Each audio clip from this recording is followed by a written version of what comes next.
தோழமைகள் அனைவருக்கும் என்னுடைய வணக்கத்தை தெரிவித்துக் கொள்கிறேன். நான் உங்கள் தோழி நாகசித்ரா.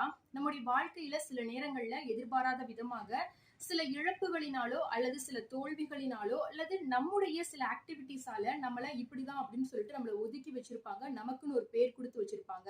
ஆனா ஒரு குறிப்பிட்ட காலத்துக்கு அப்புறமா நம்ம இடத்துல பணம் அப்படின்ற கூடிய ஒரு மிகப்பெரிய சக்தின்னு நம்ம சொல்லலாம். அந்த கருவி நம்ம கையில இருக்கும் பொழுது இது எல்லாமே மறைஞ்சு போயிரும். நம்மள போல உண்டா அப்படின்ற மாதிரி நம்மள பின்னாடி தூச்சின அந்த மனிதர்களே நம்மள வந்து துதிப்பாடுவாங்க.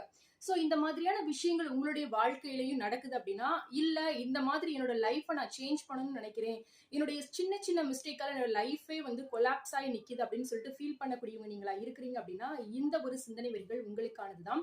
ஒரு அறிஞர் ரொம்ப அழகா சொல்றாரு. நம்முடைய உடல நாம பாதுகாக்கிறதுக்காக, அத ஃபிட் பண்றதற்காக உடற்பயிற்சிகள நாம எவ்வளவு பிரயத்தனப்பட்டு செஞ்சு நம்மள நம்ம ஃபிட் ஆக்குறோமோ, அதே போல நம்முடைய வாழ்க்கைய நாம ஃபிட் ஆக்குறதுக்கு மனப்பயிற்சி அப்படின்றது ரொம்ப முக்கியம் அப்படின்னு சொல்லப்படுது. சோ அந்த மனப்பயிற்சி இருக்கும் பொழுதுதான் உங்களுடைய வாழ்க்கையில இருக்கக்கூடிய அந்த சோம்பல்களும், அந்த ப்ரொக்ராஸ்டினேஷன் அப்படின்னு சொல்லக்கூடிய அந்த தள்ளி போடுதல்களும் தவிர்க்கப்படும் பொழுதுதான் உங்களுடைய வாழ்க்கையிலும் அந்த மிகப்பெரிய கருவி, அந்த மிகப்பெரிய பொக்கிஷமான செல்வம் உள்நுழையும் அப்படின்னு சொல்றாரு. சோ இந்த ஒரு வீடியோ உங்களுக்கு யூஸ்ஃபுல்லா இருந்தது அப்படின்னா உங்க ஃப்ரெண்ட்ஸ் அண்ட் ஃபேமிலிஸ்க்கும் ஷேர் பண்ணுங்க. மறக்காம சேனலை சப்ஸ்கிரைப் பண்ணுங்க. இது போல நிறைய பதிவுகளுக்கு கமெண்ட்ல சொல்ல மறக்க